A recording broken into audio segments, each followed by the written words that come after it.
La Iglesia Luterana San Pablo, de la Misión Luterana de Isleta, presenta su programa La Gran Comisión.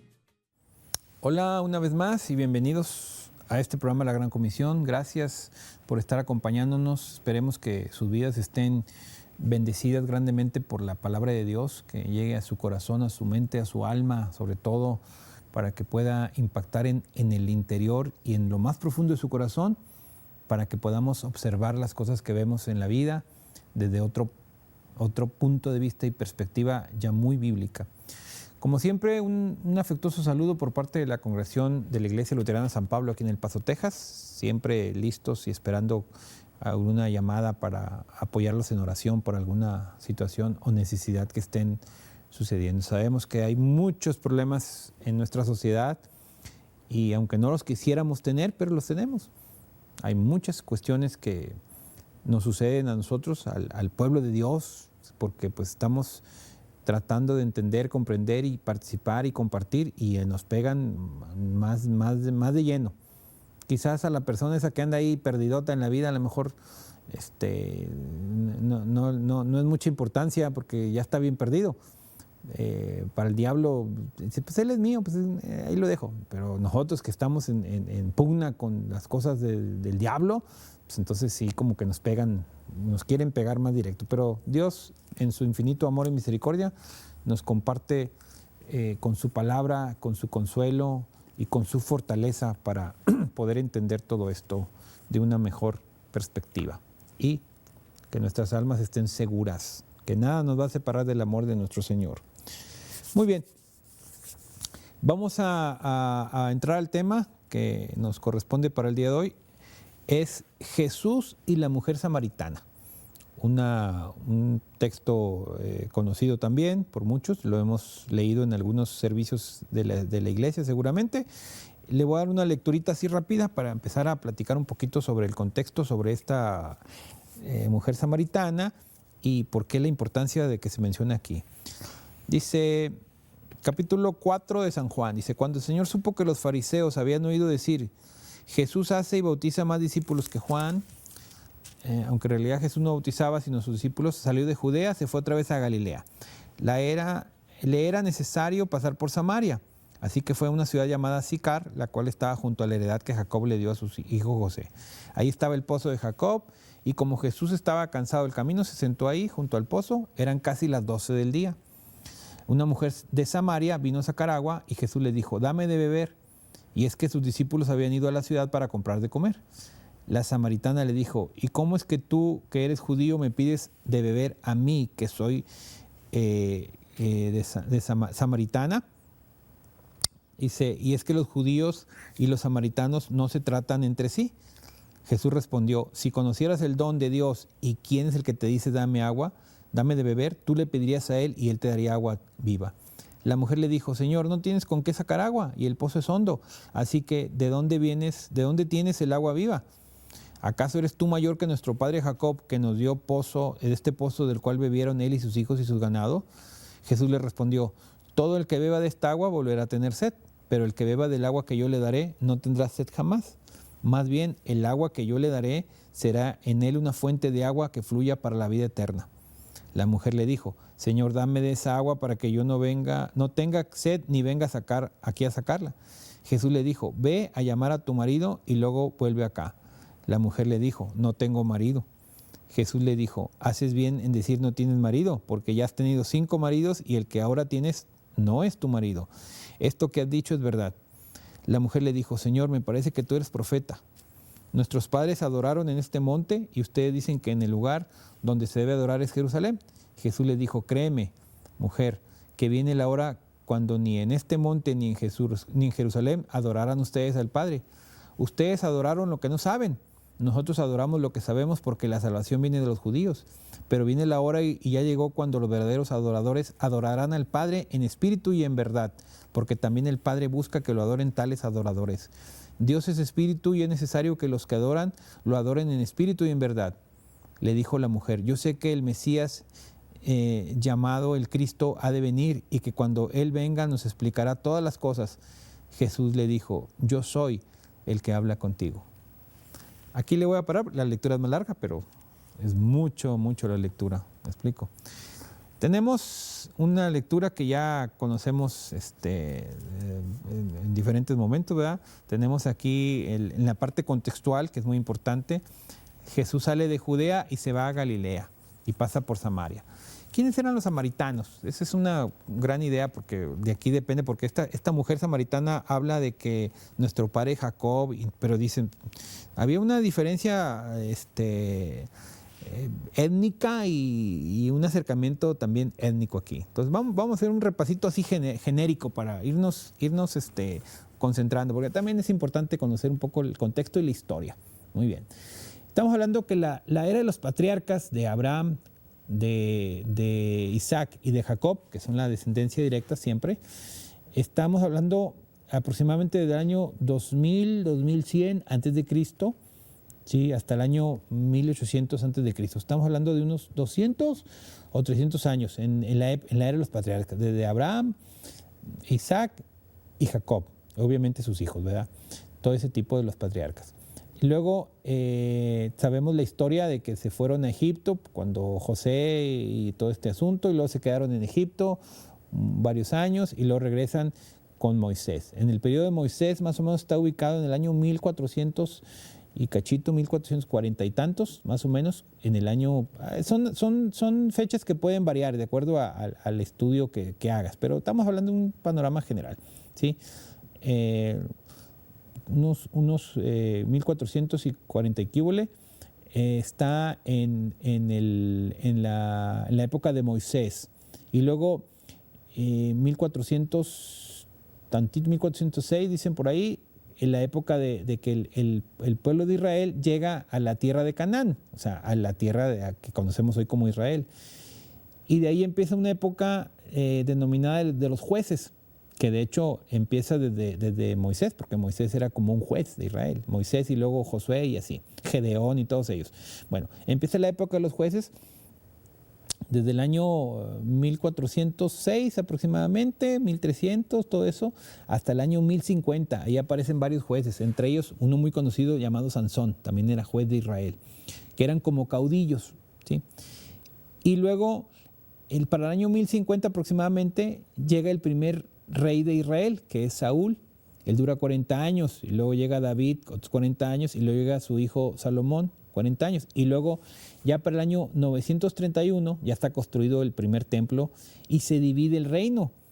Por el hijo de Salomón, tiene un rival, y se generan dos reinos. Uno al norte, que se conoció como el reino del norte, o el reino de Israel, y en el sur, que es el reino de Judea, ¿sí? Porque se denominan así porque en la mayoría de las tribus, de las 12 tribus de Israel, estaban en la parte norte. Y la parte sur estaba nada más la tribu de Judá y de Benjamín, básicamente. Y por eso es que la mayoría de los que conocemos ahora se les denomina judíos, porque fueron los que sobrevivieron a todo ese desprendimiento. Quedan 12 tribus dispersas en dos reinos. Luego, para el año 722 aproximadamente, los asirios toman la parte del norte del reino y lo desintegran a todos. Se quedan, y de hecho esas 10 tribus perdidas son las que ya no se sabe cómo quedaron ni nada, ¿sí? Unos años después, el reino de Judea o de Judá, en la parte sur también es cautiva, pero ahora por los babilonios, ¿sí? Ellos lo retienen en Babilonia. 70 años más o menos dura ese cautiverio. En el año 586 se los llevan. Y luego, después resulta que los persas toman Babilonia, liberan a los judíos con Ciro, los regresan, y ya para la construcción, para construir el primer templo, que más o menos lo construyen como en el 515 aproximadamente. Entonces, ese segundo templo, porque el primero lo destruyeron, el segundo templo lo destruyen en el año 70 después de Cristo. O sea, esa es más o menos la cronología bíblica. Dices tú, bueno, ¿y qué tienen que ver los samaritanos? Bueno, es que cuando se van los primeros cautivos desde el año 722, que se van todo el reino del norte, las tierras se quedaron solas.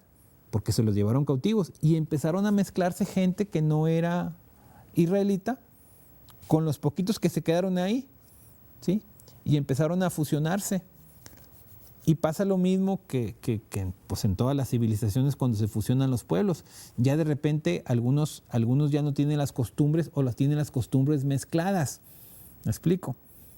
Por decir algo, aquí en Estados Unidos hay muchas personas que son de procedencia hispana, son hispanoparlantes. Pero con el tiempo, y van dando las generaciones y generaciones, el padre, el abuelo, etcétera, etcétera, de repente los últimos habitantes que vienen de esa misma línea y genéticamente traemos muy marcado el color o los rasgos, pero ya no tenemos las costumbres de nuestro país de origen, ¿sí? O poquitas costumbres, tenemos otras costumbres mezcladas ya del país de Estados Unidos donde vivimos, digámoslo así, y donde estamos con algunas cosas que sí, que no. Entonces tenemos mezclas ya, ¿sí? Algunos de manera cómica, por supuesto, dicen, no soy ni de aquí ni de allá, pero bueno, ya son cuestiones de comicidad.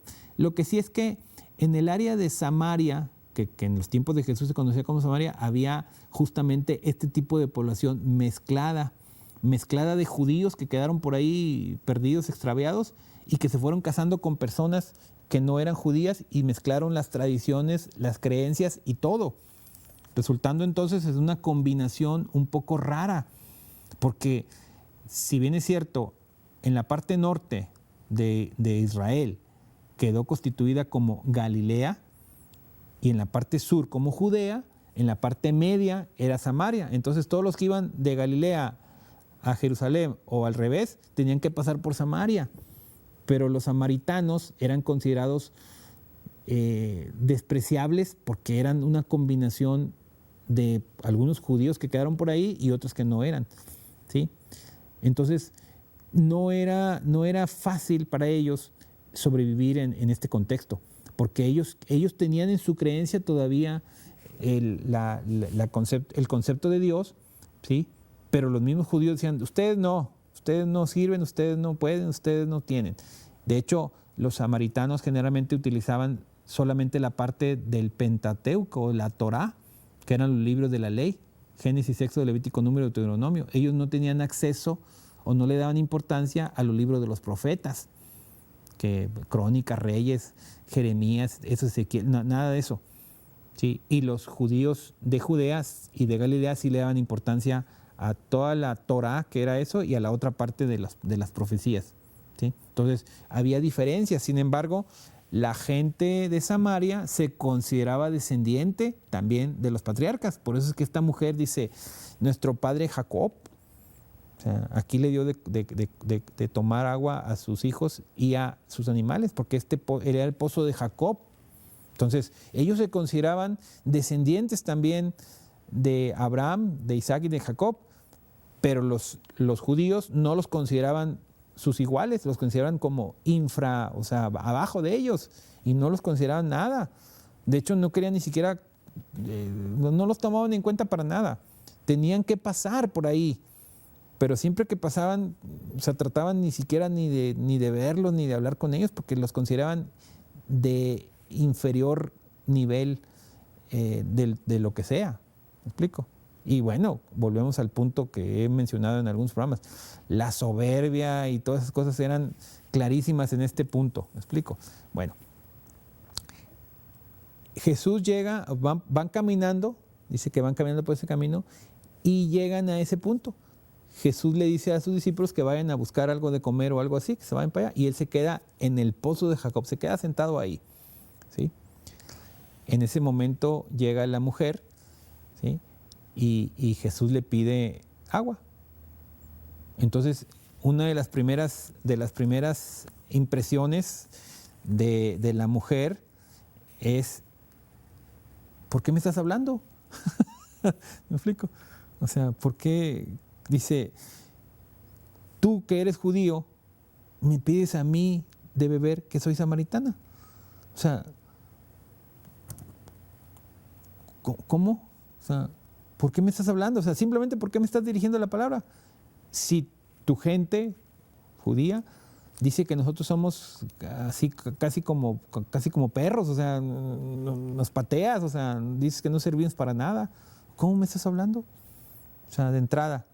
Y aparte la parte de mujer y hombre, o sea, agréguenle eso también. ¿Me explico? Dice, y los judíos no se trataban. Dice, Jesús le respondió, si conocieras el don de Dios y quién es el que te dice, dame de beber, tú le pedirías a él y él te daría agua viva. ¿Sí? Pues como que no le entendió qué quiso decir. Pues ¿cómo que te voy a pedir yo a ti? Pues si el pozo es de todos y yo tengo aquí, ¿con qué? Dice, ¿tú con qué vas a sacar agua? Dice, ¿con qué vas a sacar agua para empezar? Dice, no traes ni una tinaja, una cubeta, no traes nada. O sea, yo traigo aquí mis aditamentos, mi cantarito, lo que sea, cuerda y todo para sacarla. Dice, porque estaba muy profundo el pozo. Dice, ¿de dónde vas a sacar agua? Dice, ¿y de dónde tienes tú agua viva? Y le dice, ¿acaso eres tú mayor que nuestro padre Jacob, que nos dio este pozo del cual bebieron él? Dice, como judío, o sea, yo me imagino, porque pues estaban bien peleados estos, entonces yo casi creo como diciéndole la mujer, ¿a poco te crees mucho por ser judío? O sea, ¿crees que yo no tengo derecho también a sacar agua de aquí?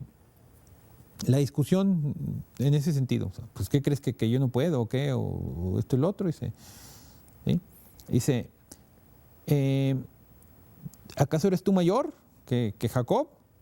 ¿Sí? Dice, Jesús le respondió, todo el que beba de esta agua volverá a tener sed. El que beba del agua que yo le daré no tendrá sed jamás. Más bien el agua que yo le daré será en él una fuente de agua que fluya para la vida eterna. Entonces ya le vio la mujer el lado práctico a las cosas. Pues les digo, muchas veces, aunque seamos conocedores de la palabra de Dios y de muchas cosas, por necesidad y por condiciones y por contextos, pues le damos el sentido práctico, ¿sí?, a la vida. Y no es vamos a ponerlo así, ninguna cosa que no podamos o no hayamos visto. ¿Sí? Y les voy a decir algunos ejemplos y nos va a pegar, nos va a pegar, se los aseguro. Una persona en una iglesia, vamos pensando, que tiene una persona con recursos económicos y otra persona muy precaria en recursos económicos, o sea, por naturaleza vas a notar una inclinación, llamémosle natural, a darle más atención al que tiene más recursos, porque sabes que de él vas a recibir algo más que el otro que sabes que nomás te va a pedir.